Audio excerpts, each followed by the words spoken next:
অনিক শাহ, শ্যামল সরকার স্মৃতিরক্ষা কমিটির সভাপতি।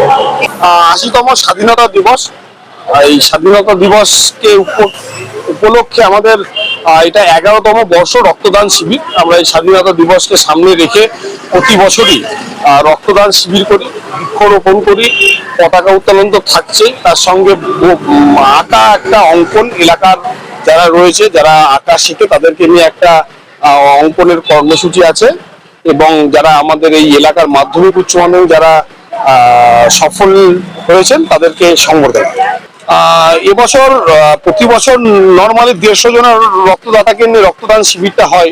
তো এবারে স্বাস্থ্য দপ্তরের নির্দেশ অনুযায়ী 100 জন রক্তদাতাকে নিয়ে আমাদের এই এবছরের রক্তদান শিবিরটা করতে হবে।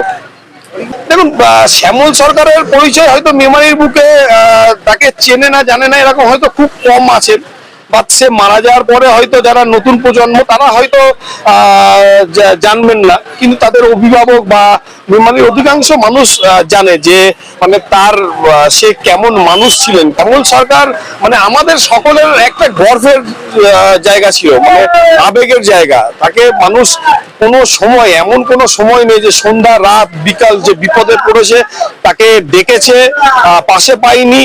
তার কোনো রং ধর্ম বর্ণ কোনো কিছু না দেখে সকলের বিপদে সে এক বাক্যে ঝাঁপিয়ে পড়তো। পেশায় আইনজীবী ছিলেন, আমাদের এই এলাকার প্রাক্তন কাউন্সিলর ছিলেন, এবং তিনি একটি রাজনৈতিক দলের সঙ্গে যুক্ত ছিলেন।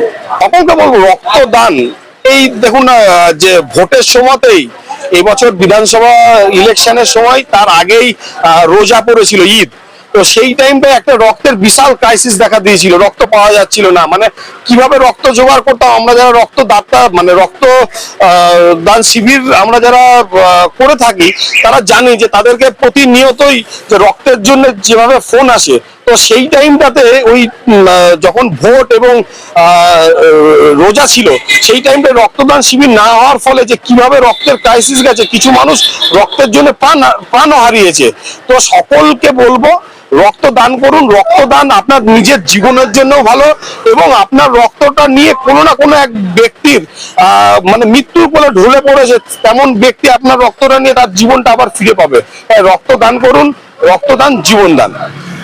এইটা আমাদের 11তম বর্ষ।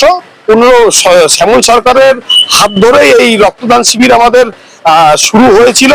তো এবং তার মৃত্যুর পর থেকে আমরা আমাদের কমিটির নাম চেঞ্জ করে শ্যামল সরকার স্মৃতিরক্ষা কমিটির নামে রক্তদান শিবিরটা করে আসছি, এবং আমাদেরকে এবারে সহযোগিতা করেছে এলিগেন্ট, আমাদের সাথে রয়েছে, তারা আমাদেরকে এই রক্তদান শিবিরের ক্ষেত্রে সহযোগিতা করেছে। এমনি ব্লাড ব্যাংক। আপনারা দেখছেন সংবাদ মেমারি। সংবাদ মেমারি সময়ের সাথে এগিয়ে থাকে।